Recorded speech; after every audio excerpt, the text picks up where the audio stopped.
ये कहानी एक रईस परिवार की लड़की जिसका नाम राधिका है और दूसरी और एक मध्यम परिवार का लड़का जिसका नाम अमन है। दोनों एक दूसरे से बहुत अलग हैं, लेकिन क्या उन्हें एक दूसरे से प्यार हो पाएगा, चलिए जान लीजिए आप खुद ही। राधिका बचपन से एक आलीशान घर, गाड़ी और रहन सहन में पली बढ़ी है। वही अमन बचपन से अपने परिवार को संघर्ष करता देख बड़े होते होते उससे अपने जिम्मेदारी का एहसास होने लगा। ज्यादा पैसे न होने के कारण से वो ज्यादा पढ़ लिख ना सका। वही दूसरी और सब कुछ होने के बाद भी राधिका को पढ़ने लिखने का मन ना होने के कारण पढ़ ना सकी। वक्त के साथ साथ दोनों बड़े हुए अपने अपने रहन सहन से। एक और अमन एक छोटे से कार कंपनी में काम करने लगा। वही दूसरी और राधिका अपने जिंदगी घूमने मस्ती में बिताने लगी। एक दिन आया जब दोनों का एक दूसरे से सामना हुआ। वो कुछ इस तरह हुआ कि एक दिन अमन एक कार को टेस्टिंग करने निकला था, वही राधिका अपने दोस्तों के साथ कार में घूमने निकली थी। थोड़ी दूर जाके राधिका की गाड़ी खराब हो गई और उसी वक्त अमन ने देखा कि कोई वहां लिफ्ट मांगते हाथ दिखा रहा है। अमन गाड़ी साइड में कर उतर के राधिका की ओर गया। फिर क्या राधिका उससे देख पूछने लगी, क्या आप हमें थोड़ी दूर तक छोड़ सकते हैं? अमन उसकी बातों को सुन के चुपचाप गाड़ी की ओर गया और गाड़ी चेक करने लगा। ये देख राधिका को अच्छा नहीं लगा कि वो किसी से पूछ रही है और अमन जवाब नहीं दे रहा। अमन कुछ देर बाद बिना किसी से कुछ कहे चले जाता है। ये देख राधिका को कुछ समझ नहीं आया, तभी पीछे से आवाज आते हुए, राधिका गाड़ी चालू हो गई, अंदर आ जा। ये सुन राधिका उससे शुक्रिया करने जाती, तब तक अमन निकल चुका था। राधिका फिर गाड़ी में बैठ चले गई। एक दिन आया जब राधिका का जन्मदिन था। वो हर साल की तरह अपने परिवार के साथ मंदिर गई। वहां उसने अमन को फिर से देखा। वो देखते ही उसके पास गई उससे उस दिन के लिए शुक्रिया कहने। ये सुन अमन ने उससे देख मुस्कुरा दिया। ये देख राधिका ने अमन से पूछा, क्या तुम बोल नहीं सकते? उस दिन भी मैंने पूछा था, तब भी कुछ नहीं बोले। आज भी जब मैं खुद आई तुम्हारे पास तुम्हें शुक्रिया कहने, तो आज भी बस मुस्कुरा दिए और कुछ कहा नहीं। फिर अमन ने कहा कि मुझे देर हो रही थी, लेकिन मैंने वहां तुम्हें देखा कि तुम लिफ्ट मांग रहे थे, इसलिए मैंने गाड़ी रोक के तुम्हारी गाड़ी ठीक करने चले आया।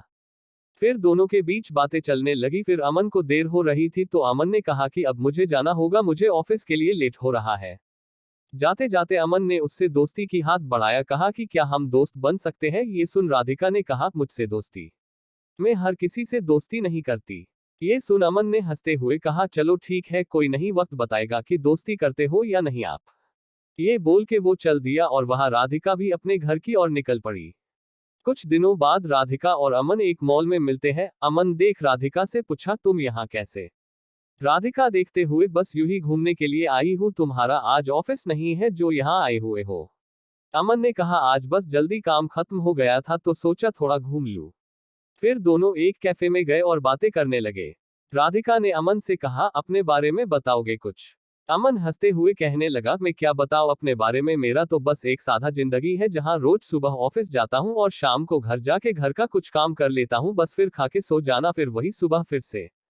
फिर अमन ने पूछा, आप क्या करते हो? ये सुन राधिका हंसने लगी और कहा, मुझे कुछ करने की जरूरत ही नहीं पड़ती, सब बिना कुछ किए ही मिल जाता है, तो क्यों करूंगी मैं कुछ? फिर अमन ने कहा, अच्छा है, फिर तो हम बहुत अलग हुए।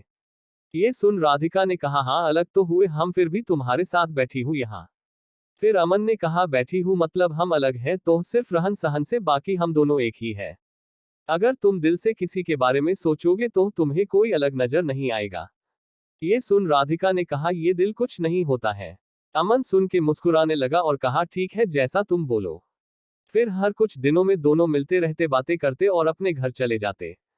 धीरे धीरे दोनों में बातें बढ़ने लगी और दोनों रोज मिलने लगे। अमन ऑफिस से निकल के मॉल चले जाता और वहां राधिका उसका इंतजार करती रहती। फिर एक दिन राधिका ने कहा कि मुझे एक पूरा दिन तुम्हारे साथ रहना है, देखना है कि क्या करते हो तुम पूरा दिन। फिर एक दिन अमन का छुट्टी था ऑफिस का, तो उसने राधिका को मिलने के लिए बुला लिया।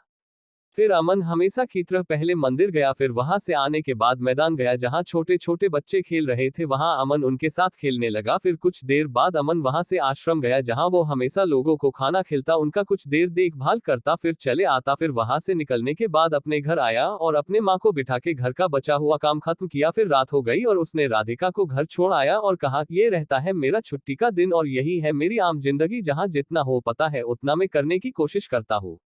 ये सुन राधिका बिना कुछ कहे चले गई और पूरी रात सोचते रही। ऐसे भी लोग होते हैं जहां अपना छोड़ दूसरे के बारे में इतना सोचते हैं, और एक में हूँ जो आज तक अपने माँ पापा की मदद तो दूर आज तक पूछा भी नहीं कि वो कैसे हैं, वो करते क्या है। ये सब सोच राधिका भावुक हो गई और अपने माँ के पास चले गई। उसने देखा माँ उसकी काम कर रही होती है। जैसे ही वो माँ पुकारती है, माँ वहां से, क्या हुआ, कुछ चाहिए तुम्हें, बोलो। ये सुन राधिका और भावुक हो गई और माँ को कहते हुए, नहीं कुछ नहीं, बस यूं ही आई थी, और वहां से चले गई। बस वो एक पल था जब राधिका को एहसास हुआ कि सच में दिल से सोचने वाले लोग होते हैं। फिर क्या मानो राधिका की दुनिया ही बदल गई। अगली सुबह वो पापा के पास गई और कहने लगी, आज से मैं भी आपके साथ ऑफिस जाऊंगी, मुझे भी आपके काम का बोझ उठाना है। ये सुन पापा सोच में रह गए कि क्या हो गया मेरी बेटी को, आज इतने सालों बाद अचानक से ये ख्याल कैसे आया, और अंदर ही अंदर खुश भी हो रहे थे कि उनकी बेटी अब बड़ी हो रही है, अपने जिम्मेदारी समझने की काबिल बन गई है। बस फिर शाम को हमेशा की तरह वो अमन से मिलने चले गई। बस फर्क इतना था, आज की हमेशा वो घर से आती थी, आज वो ऑफिस से आई है। ये देख अमन को खुशी हुए और उसने राधिका से पूछा, तो दिलो होता है ना। ये सुन राधिका हंसने लगी और उससे माफी मांगते हुए उससे फिर से शुक्रिया कहा कि उसके वजह से आज वो अपने आप को पहचान पाई कि उसकी जिंदगी क्या थी और वो किसे समझ बैठी थी। तो अब आगे क्या बताऊं आपको, आगे का तो आपको समझ आ गया होगा क्या हुआ रहेगा। हर कहानी की तरह दोनों को अंत में एक दूसरे से प्यार हो गया और दोनों एक दूसरे के साथ रहने लगे। अमन को एक साथी की जरूरत थी जो उसे समझे, प्यार करे, और राधिका को सच्चाई की एक जिम्मेदारी की जरूरत थी जो उससे अमन ने दिखा दिया। जाते जाते मैं आपको एक बात बताना ही भूल गया, दोनों एक दूसरे से मिले, बातें किए, घूमने रहे एक दूसरे एक साथ, लेकिन अभी तक दोनों ने एक दूसरे से अपना नाम नहीं पूछा। ना अमन ने कभी पूछा कि आपका नाम क्या है, और ना ही राधिका ने अमन से कभी उसका नाम पूछा। तो इस कहानी का अर्थ यही था कि किसी की पहचान जानना या पूछना जरूरी नहीं। जरूरी बस यह है कि आप बिना जाने कितना उस पर यकीन करते हो और उसकी मदद करते हो। राधिका एक ऐसी लड़की थी जिसे हमेशा से घूमना, मस्ती करना, ये सब में अच्छा लगता, और अमन एक ऐसा लड़का था जिसे हमेशा से उसकी जिम्मेदारी उससे पकड़ी रहती। दोनों एक दूसरे से काफी अलग थे, लेकिन अंत वही एक दूसरे के लिए बन गए। तो प्यार कभी भी और किसी से भी हो जाता है, आपको ना उसके लिए अपनी जिम्मेदारी से भटकना है और ना ही उसके लिए कुर्बानी देनी है।